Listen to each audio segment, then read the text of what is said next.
datang di podcast Zipoy Talk. Perkenalkan, nama aku Zara Destina Lestari selaku host pada podcast kali ini. Nah, hari ini kita tuh bakal bahas topik yang relate banget nih bagi teman-teman yang ada di rumah. Apa tuh, Kak? Yaitu pandangan Gen Z terhadap perkembangan e-wallet. Waduh, menarik banget ya. Gen Z banget, benar banget.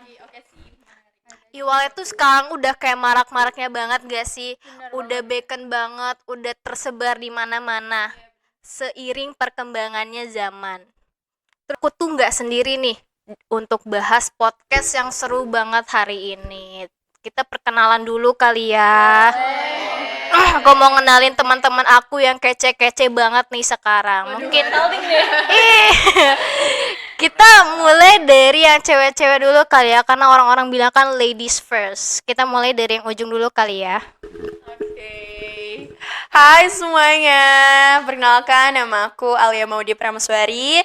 Biasa teman-teman di sini manggil aku Maudi atau Modi. Aku merupakan mahasiswa Administrasi Publik tahun 2024. Oke, halo semuanya. Perkenalkan, aku Jasmine. Aku mahasiswa Administrasi Publik angkatan 2024. Halo semuanya, aku Salsabila Putri Agustina. Biasanya orang-orang panggil aku Sasa. Aku dari AP24 juga. Karena yang cewek tadi udah, kita mau tahu nih nama dari yang cowok-cowok. Mungkin dari yang samping aku dulu kali ya. Oke. Segan nih.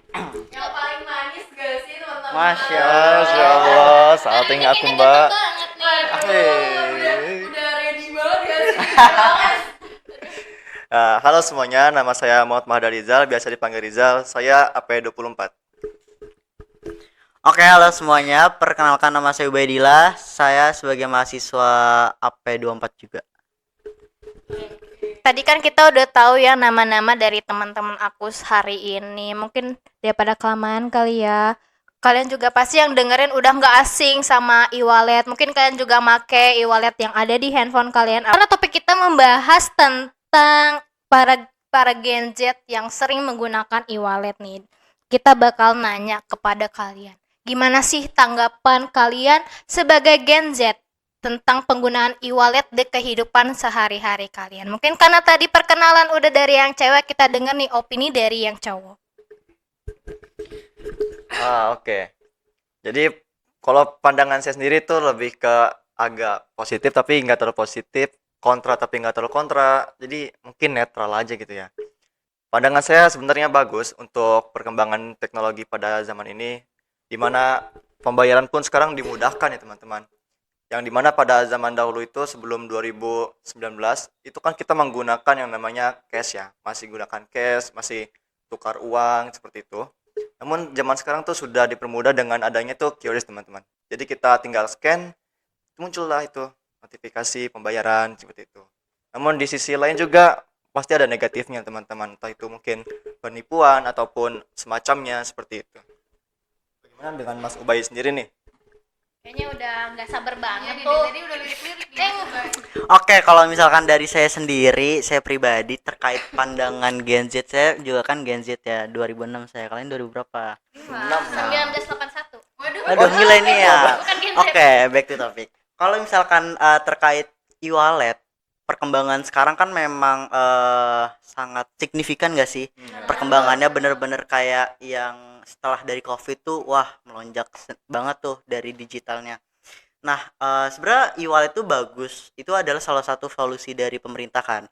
Tetapi karena di Indonesia ini luas ya teman-teman, masyarakatnya pun banyak dan masih banyak di daerah terpencil yang memang membutuhkan apa ya, pengetahuan yang kurang gitu. Jadi mereka tuh masih belum tahu bagaimana cara menggunakan gitu. Mungkin kalau misalkan pandangan terkait e-wallet sendiri tuh bagus, tapi belum menyeluruh gitu. Masih hanya di beberapa kota yang terlihat sama pemerintah aja gitu. Oke, tadi keren banget ya pendapat dari yang cowok. Sekarang kita dengeran nih pendapat dari yang ciwi-ciwi. Kita mulai dari yang ujung dulu kali ya, yang pakai kerudung pink. Yang apa-apa dong supaya ujung tuh dilihat. Sebelumnya saya mau nanya nih sama Ubay, emang kota yang tak terlihat tuh kota apa sih, Bay? Kota apa sih, Bay, yang tak terlihat sama pemerintah? Jadi maksudnya tak kasat mata kah? Baib kah? Oke, kalau dari pandangan saya sendiri sih jujur saya merasa terbantu banget ya atas adanya perkembangan zaman di bagian ekonomi yaitu kris itu sendiri. Mengenai e-wallet, saya ngerasa terbantu sebagai generasi Z atau ya remaja zaman sekarang gitu. Karena semua serba permudah gitu. Serba instan, serba mudah karena Gen Z itu perlu yang satset gitu. Jadi saya ngerasa wah ini merupakan suatu kemajuan yang sangat dibutuhkan memang, dan kita memang sebagai generasi muda harus menjunjung ini gitu, bukan malah kontra terhadap usungan pemerintah ini gitu. Mungkin dari saya itu aja, karena nanti teman saya juga pasti akan menambahkan.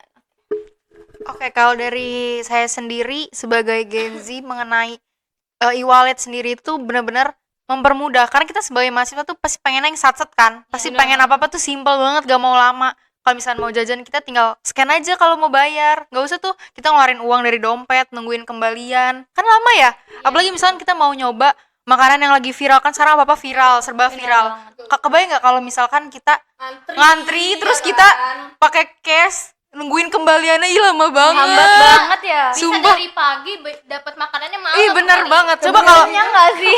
Udah gitu kembaliannya duitnya sobek. ya, iya banget, banget, iya banget. iya. Nah kalau misalkan pakai e-wallet sendiri tinggal kayak yaudah kita scan aja itu QR-nya. Simpel banget ya. Udah, itu uang pas, gak usah ada kembalian lagi. Udah bayar kan kita bisa makan tuh. Udah sih kayak gitu aja menurut aku ya itu. Jadi e-wallet itu benar-benar mempermudah sih untuk bertransaksi. Oke, kalau dari aku sendiri sih setuju banget ya dari Mbak Jasmine tadi. Karena sekarang tuh kayak kita tuh anak zaman sekarang yang nggak mau ribet, pengennya cepet gitu. Jadi dengan adanya e-wallet atau dompet digital ini sangat membantu ya teman-teman, pas kita transaksi itu pasti lebih cepat, lebih mudah. Apalagi kalau misalnya kita mau belanja online kayak di Shopee, Tokopedia atau Lazada, itu pasti banyak banget diskonnya. Bener banget. Iya kan? Apalagi kita sebagai cewek-cewek itu suka banget gak sih sama Bener. Iya, Iya. Jadi sangat mempermudah banget. Jadi lebih menghemat. Menguntungkan Jadi juga nggak sih? Bener pengeluarannya nggak begitu banyak dikeluarkan gitu. bener. Jadi sangat enak banget sih pakai wallet, kalau menurut aku lebih simple, satset, terus juga ya gitu lebih mudah aja gitu, nggak buang waktu. Itu aja sih kalau dari saya. Oh, karena waktu itu adalah uang ya. Benar banget. Kalau pakai e-wallet kan tinggal di scan. Waktunya juga jadi bisa kita maksimalkan. Nah, tadi kan kita udah dengerin ya tanggapan kalian sebagai Gen Z dalam penggunaan e-wallet di kehidupan sehari-hari ini. Kita bakal lanjut ya ke pertanyaan selanjutnya. Kan orang-orang tuh ngerasa terbantu banget dengan adanya e-wallet ini. Sedangkan di tempat lain tuh kayaknya belum ada nih adanya e-wallet, kayak apalagi di tempat-tempat yang teknologinya nggak merata. Mungkin kalau misalkan di ibu kota tuh pembayaran udah serba digital ya. Kebetulan kita punya temen nih sebagai warga Jakarta, yaitu ada Mbak Modi. Nah akhirnya kita tanya dulu nih, emangnya iya ya di Jakarta itu pembayaran serba digital Mbak Modi? Kita dengerin nih pendapat dia. Oke, baik. Jadi kalau misalkan kita ngomongin soal kota Jakarta ya, atau sekarang bukan kota ya, udah pindah ya? Masih. Oh, masih guys, katanya masih. Oke, kita ngomongin soal digitalisasi atau perkembangan zaman di Jakarta gitu. Bener banget, Mbak. Bener banget, Mbak Jar ya.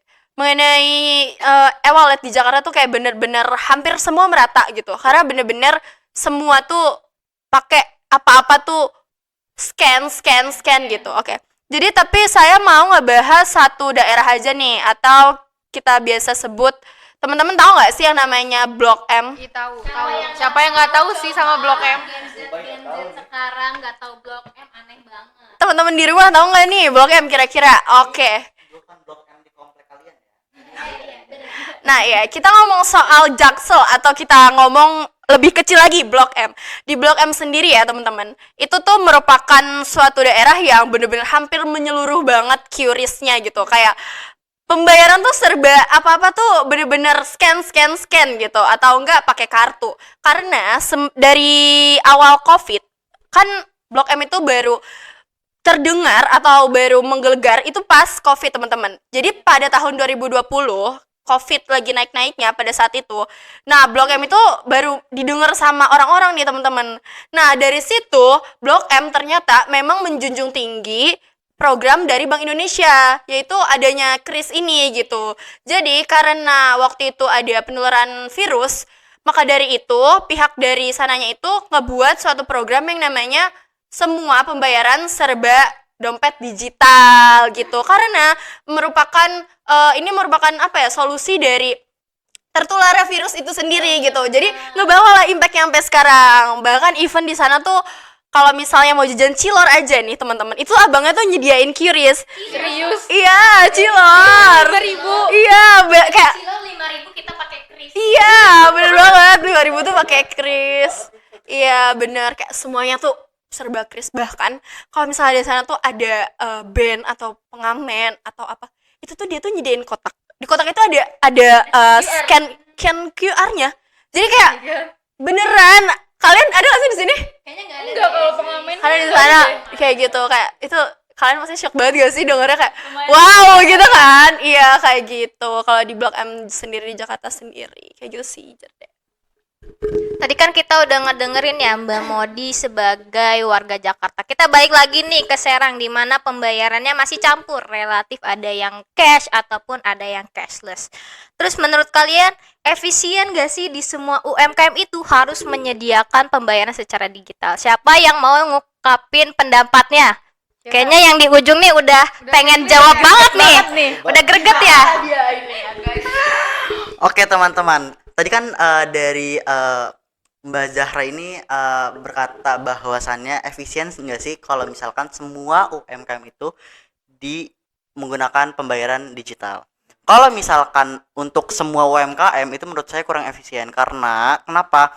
Kita jangan melihat di atas dulu, karena masih banyak masyarakat bawah yang memang mereka belum tahu, yang tadi saya udah bilang di awal pun mereka belum tahu, even mereka udah tahu banyak teknologi yang berkembang tapi mereka belum tahu cara menggunakan itu bagaimana gitu.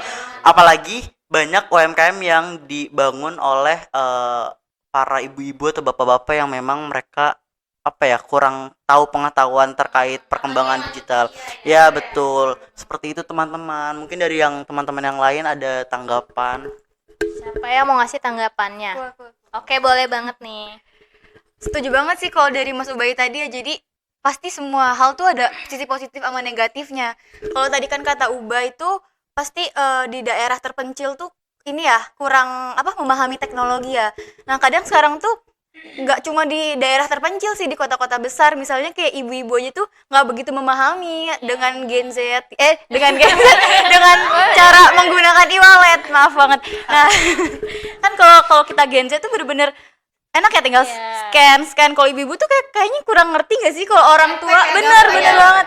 Iya, jadi kenal teknologi sekarang kali ya. jadi kayaknya cuma berdampak positif sama Gen Z aja gak sih? Atau enggak? Mungkin generasi yang di atas kayak generasi milenial pun di generasi atas itu teknologi itu masih kayak ya udahlah kita ngikutin yang dulu-dulu aja kayak gitu banget. Jadi mungkin kayak emang ada sisi negatif positifnya sih kalau menurut aku gitu sih Mbak. Kalau yang lain gimana? Kalau menurut aku sih efisien atau enggak sebenarnya bisa dilihat dari 3 faktor utama. Yang pertama tuh dari kita sebagai pelanggan. Kalau misalkan kita udah kita udah suka pakai yang scan itu pasti kan akan lebih efisien kan, jadi lebih cepat. Coba kalau misalkan yang belum, itu pasti kan kayak enggak ribet gak ngerti karena harus ada loginnya dulu gitu kan, bikin akunnya dulu. Iya kayak gitu. Kalau kita kan kayak udah ngerti, jadi ya udahlah scan aja gampang. Terus yang kedua itu dari lokasinya. Benar sih tadi yang dibilang sama Mas Ubay, kalau misalkan di pedesaan di sana mungkin emang masih susah ya buat pakai scan QR gitu-gitu, karena mereka belum ngerti, belum paham gitu sama sekarang udah ada e-wallet, ada dompet digital gitu. Nah, itu yang terakhir nih, suatu bahasan tuh pasti ada pro dan kontranya ya teman-teman. Para Gen Z Kayaknya ada satu laki-laki yang belum mengungkapkan opininya.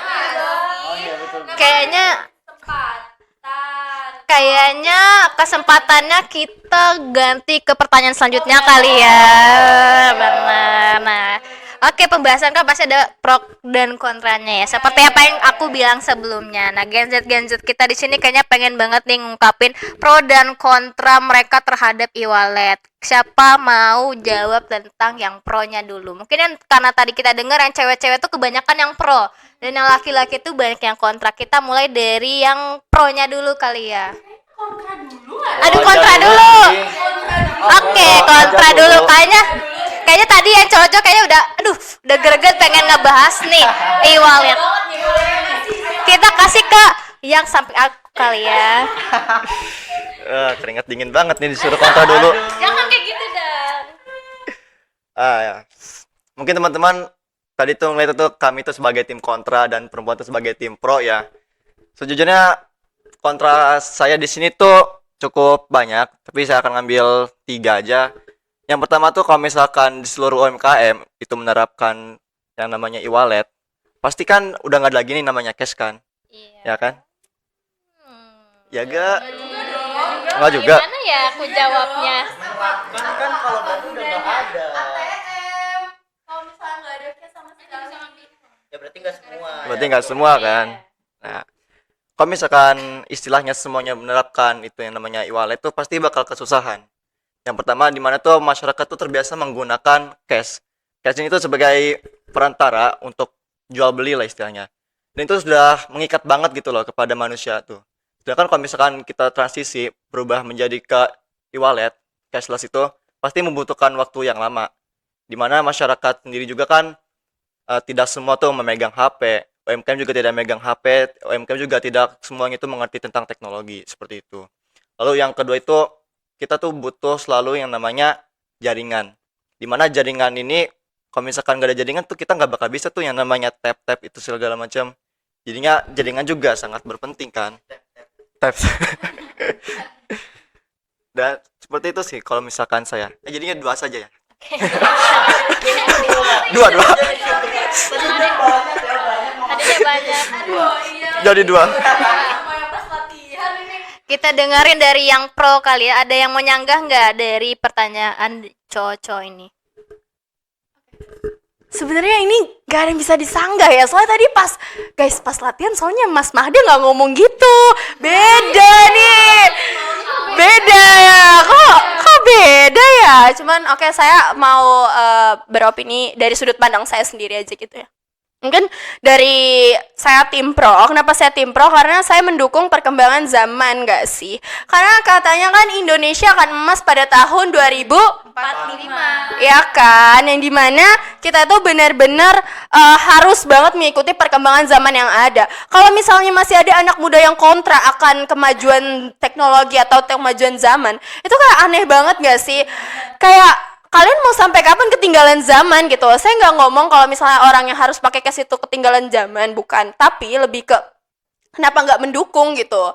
Mungkin kalian belum sadar akan hal kepraktisan memakai e-wallet gitu. Jadi mungkin karena itu ngebuat anak muda yang kontra akan terjadinya e-wallet. Kalau ngomongin internet itu memang itu sih merupakan sebuah minusnya dari pembayaran QRIS itu sendiri gitu. Mungkin tadi pembahasannya udah keren banget gak sih teman-teman? Gimana? Gimana pembahasan kita podcast kali ini? Agak debat nih jadinya. Tapi kayaknya kurang panas Kayak kurang panas. Tadi harusnya kita tambahin bumbu-bumbu api, tapi nggak boleh ya teman-teman. Apinya dikecilin ya. Nyalain dulu nggak sih biar panas. Aduh. Oke, kita mungkin udah sampai nih di penghujung podcast kita kali ini. Harusnya 1 hari ya, 24 jam. Oke. Masih pengen ngomong tuh. Oke. Di balik layar udah ini. Oke, mungkin kami berharap podcast kali ini tuh dapat memberikan manfaat dan juga perspektif yang bagus bagi teman-teman di rumah. Mungkin sekian aja podcast dari kami. Stay safe, stay smart, and keep innovating. Dadah!